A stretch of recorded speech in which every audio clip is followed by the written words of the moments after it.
Flight Atlantic ocean के बीचों बीच में 39,000 फीट के एल्टीट्यूड पर थी, जहां दूर दूर तक कोई जमीन नजर नहीं आ रही थी। सब नॉर्मल चल रहा था, पर अचानक पता चलता है कि फ्लाइट में फ्यूल खत्म होने वाला है। ये दोनों पायलट के लिए एक बहुत ही खौफनाक सिचुएशन थी, क्योंकि फ्लाइट ओशन के ऊपर थी और नीचे दूर दूर तक फ्लाइट लैंड करने के लिए कोई जमीन नजर नहीं आ रही थी। फ्लाइट 236 एविएशन हिस्ट्री का वो पहला और आखिरी पैसेंजर प्लेन था जिसने बिना इंजन के सबसे ज्यादा टाइम तक फ्लाइट ग्लाइड करने का रिकॉर्ड बनाया। इस स्टोरी को और इंटरेस्टिंग बनाने के लिए आप इमेजिन कर सकते हैं कि आप इसी फ्लाइट में मौजूद हैं। ये स्टोरी शुरू होती है 23 अगस्त 2001 को टोरंटो पियर्सन एयरपोर्ट पे air transit airline Airbus A330 को टोरंटो से लेस्बियन जाने के लिए तैयार किया जा रहा था। ये 7 घंटे की नॉन स्टॉप फ्लाइट होने वाली थी और इसलिए इसमें 48 मैट्रिक टन फ्यूल डाला गया और प्रिपरेशन होने के बाद इसमें बोर्डिंग शुरू कर दी गई। इस वक्त लोकल टाइम के हिसाब से रात के 9 बज रहे थे और फ्लाइट 236 में 293 पैसेंजर और 2 पायलट समेत 13 क्रू मेंबर सवार हो गए। Flight captain 48 year old Robert Piche थे, जिनको 16,000 घंटों का फ्लाइट एक्सपीरियंस था। फर्स्ट ऑफिसर 28 साल के ड्रिक डिगर थे और उनके पास भी 5,000 घंटों का एक्सपीरियंस था, जिसमें से 400 घंटे इन्होंने यही जहाज एयरबस A330 फ्लाई किया था। जहाज की बात की जाए तो ये उस वक्त का स्टेट ऑफ आर्ट एयरबस का A330 मॉडल था, जो सिर्फ 2 ही साल पुराना था। कुल मिलाकर बात की जाए, ना तो पायलट के एक्सपीरियंस में कोई कमी थी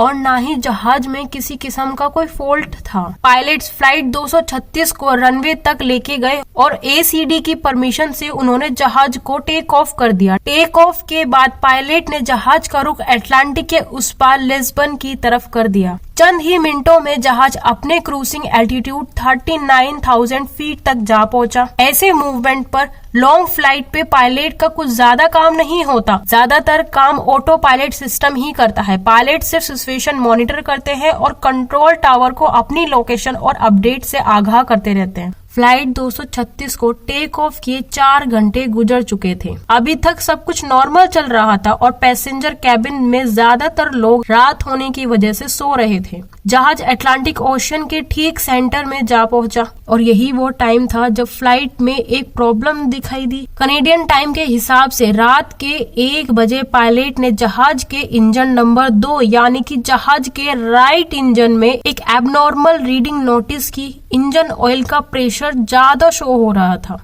ऑयल की क्वांटिटी कम और ऑयल टेम्परेचर भी लो इंडिकेट हो रहा था। इस तरह का एरर पायलट्स अपने करियर में पहली बार देख रहे थे। उन्होंने फौरन फ्लाइट मैनुअल खोला और इस अजीब सी माइनर प्रॉब्लम के बारे में जानने की कोशिश करी। नॉर्मली जब फ्लाइट ऑपरेशनल होता है तो वक्त के साथ ऑयल टेम्परेचर बढ़ता है, लेकिन यहाँ वो लो टेम्परेचर इंडिकेट कर रहा था, जो किसी भी तरह नॉर्मल नहीं था। उनको फ्लाइट मैनुअल में इस एरर के बारे में कोई इन्फॉर्मेशन ना मिल सकी। पायलट्स ने कनाडा में एयर ट्रांजिट के मेंटेनेंस यूनिट से कांटेक्ट किया और उनको इस एरर के बारे में बताया। बदकिस्मती से मेंटेनेंस यूनिट को भी इस एरर के बारे में कुछ मालूम नहीं था। उन्होंने पायलट को कहा कि वो इस एरर को मॉनिटर करते रहे और थोड़ी थोड़ी देर बाद दोबारा कांटेक्ट करेंगे। जहाज के राइट इंजन में ऑयल की फॉल्टी रीडिंग शो हो रही थी। पायलट यह सोचकर रिलैक्स हो गए कि शायद कोई फॉल्टी सेंसर ऑयल की गलत रीडिंग शो कर रहा है, लेकिन आधे घंटे बाद कैप्टन के सामने एक और एडवाइजरी मैसेज डिस्प्ले हुआ। यह मैसेज ऑयल से रिलेटेड नहीं बल्कि फ्यूल से रिलेटेड था। कमर्शियल एयरलाइंस का फ्यूल उनके दोनों विंग्स में इक्वली डिस्ट्रीब्यूट होता है।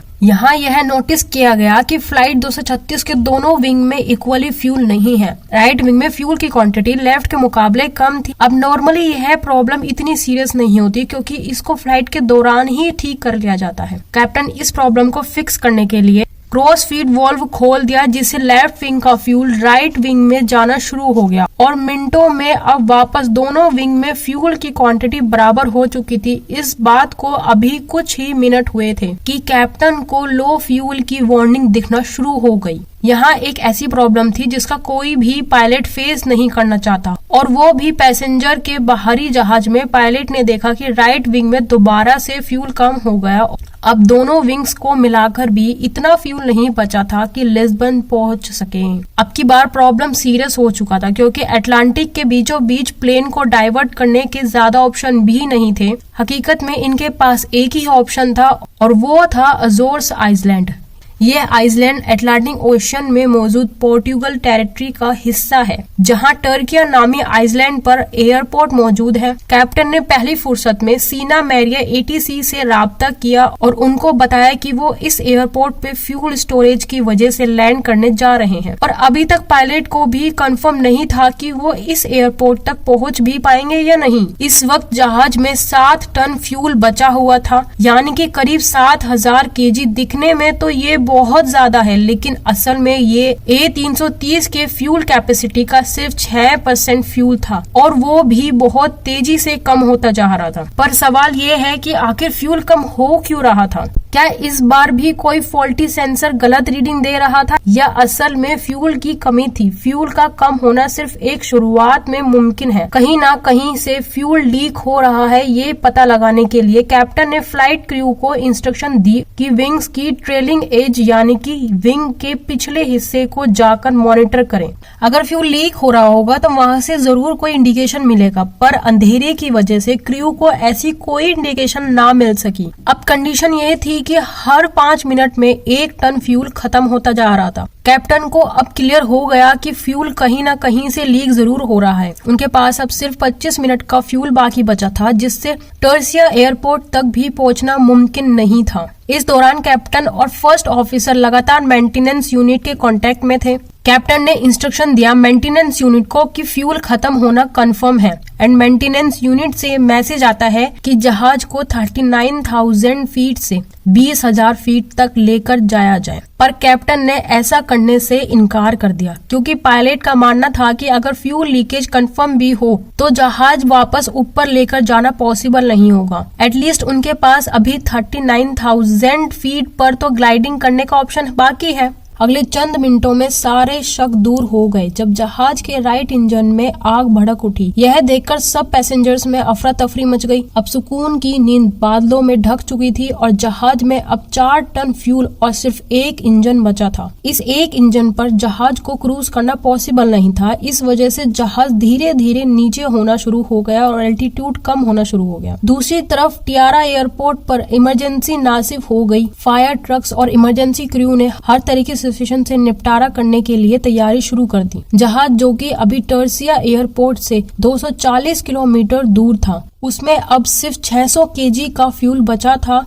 जहाज का लेफ्ट इंजन फुल थ्रस्ट पर चलने की वजह से जल गया, और अब फ्लाइट 236 बिना इंजन के एल्टीट्यूड के ऊपर ग्लाइड कर रही थी। यहाँ पर जो कैप्टन का जो फैसला था 20,000 तक फ्लाइट को ना लाना, वो फैसला बिल्कुल सही साबित हुआ। दोनों इंजन बंद होने की वजह से अब जहाज में अंधेरा अंधेरा छा गया, क्योंकि इंजन की वजह से जहाज की इलेक्ट्रिसिटी सिस्टम भी चलता है। खुशकिस्मती ये थी कि जहाज का ऑटोमेटिक टर्बाइन बाहर निकल आया, जो कि एयर स्पीड से सिर्फ इतनी इलेक्ट्रिसिटी जनरेट करता है जिससे कॉकपिट के इंपॉर्टेंट इक्विपमेंट चला सके। जहाज अब 30,000 फीट तक नीचे आ गया, और कैप्टन को ये डिस्टेंस सिर्फ ग्लाइड करके पार करना था। वर्स्ट केस ये था कि अगर जहाज एयरपोर्ट तक ना पहुंचा तो उसको ओशन में ही लैंड कराना पड़ेगा। इसी वजह से क्रू ने पैसेंजर को पानी में लैंडिंग के हवाले से प्रिपेयर करना शुरू कर दिया। ओशन लैंडिंग हर तरह से खतरनाक होती है, क्योंकि अगर कोई पैसेंजर इम्पैक्ट से बच भी गया तो पानी में डूब सकते हैं, और अगर पानी में नहीं डूबे तो ठंडे पानी की वजह से हाइपोथर्मिया से मर सकते हैं। सब कुछ प्लेन के पिच कंट्रोल पे डिपेंड था, जिसको पायलट मैनुअली स्टिक से कंट्रोल कर रहे थे। जहाज का एल्टीट्यूड 2000 फीट पर मिनट के हिसाब से ड्रॉप हो रहा था, यानी अगले 15 मिनट में जहाज या तो एयरपोर्ट पे पहुंच जाएगा या फिर ओशन में। जब प्लेन का डिस्टेंस टर्सिया एयरपोर्ट से 15 किलोमीटर रह गया तो इसका एल्टीट्यूड 13,000 फीट तक बचा था और नॉर्मली इतना डिस्टेंस पर एल्टीट्यूड 3,000 फीट रखना होता है। अगर पायलट ने नोज डाइव करके अपना एल्टीट्यूड कम किया तो प्लेन की स्पीड बहुत तेज हो जाएगी और इस सिचुएशन में क्रैश लैंडिंग के चांसेस बहुत ज्यादा रहते हैं। इसलिए पायलट ने जहाज को वहीं एक 360 चक्कर लगाया। ये चक्कर जब कंप्लीट हुआ तो एयरपोर्ट से डिस्टेंस उतना ही था जबकि एल्टीट्यूड 5,000 फीट तक ड्रॉप हो चुका था। ये एल्टीट्यूड अभी भी ज्यादा था पर इतना ज्यादा नहीं कि एक और 336 डिग्री लगा जा सके। इसलिए पायलट ने जहाज की पोजीशन रनवे की साइड में की और इसको कुछ एस टर्न लगवाया। एस टर्न की वजह से जहाज का रनवे डिस्टेंस कम हो गया और उसको एल्टीट्यूड कम करने का काफी टाइम मिल गया। नॉर्मल हालात में लैंडिंग के वक्त फ्लैप ऑन करके जाते हैं जिससे ड्रैग पैदा होता है और इंजन थ्रस्ट बढ़ा दिया जाता है जिससे प्लेन की नोज ऊपर हो जाती है। पर फ्लाइट 236 के पास इंजन थ्रस्ट तो था ही नहीं, इसलिए लैंडिंग नॉर्मल लैंडिंग से बहुत अलग और बहुत खतरनाक भी थी। आखिरकार प्लेन एक जोर के झटके से रनवे पर लगा और बाहर एक टायर बर्स्ट हो गया। प्लेन को रोकने में थोड़ी मुश्किल तो जरूर पेश आई लेकिन फाइनली वो रुक ही गया। प्लेन रुकते ही उसके लैंडिंग गियर में आग भड़क उठी जिस पर एयरपोर्ट गुरु ने फौरन काबू पा लिया। राइट इंजन में फ्यूल लीकेज के हवाले से जब इन्वेस्टिगेशन हुई तो मालूम पड़ता है कि टोरंटो में मेंटेनेंस क्रू ने इंजन का एक पार्ट चेंज किया था लेकिन वो पार्ट किसी और प्लेन का था। लूज फिटिंग की वजह से उसमें वाइब्रेशन है जिसने करीब से गुजरती फ्यूल लाइन को बर्स्ट किया। इस वाक्य के बाद ही एयरबस ने एक नया सिस्टम इंस्टॉल किया जिसमें फ्यूचर में पायलट को फ्यूल लीकेज का भी पता पड़ सकता था। एक साल बाद कैप्टन रॉबर्ट पीचे और फर्स्ट ऑफिसर ड्रग डिगर को एयरबस A330 पर डेड स्टिक लैंडिंग परफॉर्म करने के लिए सुपीरियर एयरमैनशिप अवार्ड से नवाजा गया। सब्सक्राइब नहीं करा तो जल्दी सब्सक्राइब, शेयर एंड लाइक कर दो।